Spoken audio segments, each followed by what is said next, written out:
মহাভারত ছিলাম যে লোকেরা পাঞ্চাল নরেশকে টানতে টানতে এখানে এনে গুরুচরণে অর্পণ করতে চেয়েছিল। অনুজ ভীম, নিজের ভাইয়ের ওপর ব্যঙ্গের বাণ চালিও না। যুদ্ধতে কাউকে না কাউকে তো হারতেই হয়।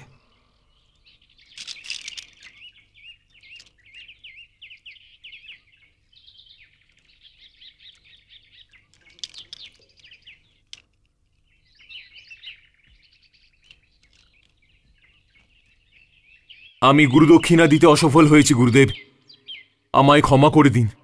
না, মাহাত্ম্য তো চেষ্টার, সফলতা বা অসফলতার নয়।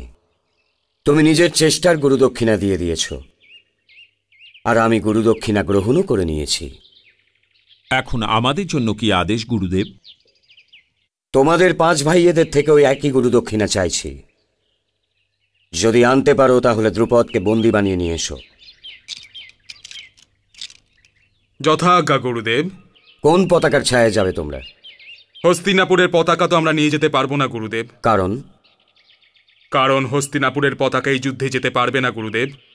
তার কারণ এটাই গুরুদেব, আপনি হস্তিনাপুরের কাছে কোনো গুরুদক্ষিণা চাননি। এই জন্যে এই যুদ্ধে হস্তিনাপুরের পতাকা নিয়ে যাওয়ার আমাদের মধ্যে কারোর অধিকারই নেই। কিন্তু আমার সে অধিকার ছিল। আর তুমি সেই পতাকার খুব সম্মান রেখেছো না? ভীমসেন, ক্ষমা চাইছে গুরুদেব, আমি মনের কথা চেপে রাখতে পারি না। তাহলে তো ভালোই হয়েছে যে তুমি জ্যেষ্ঠ কৌরবপুত্র নও। কিন্তু যুধিষ্ঠির ঠিক কথাই বলেছে দুর্যোধন, যে হস্তিনাপুরের পতাকার উপর না তোমার অধিকার আছে আর না যুধিষ্ঠিরের।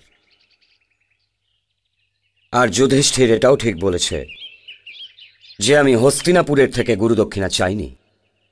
এই জন্যই হস্তিনাপুরের পতাকা কেন যাবে?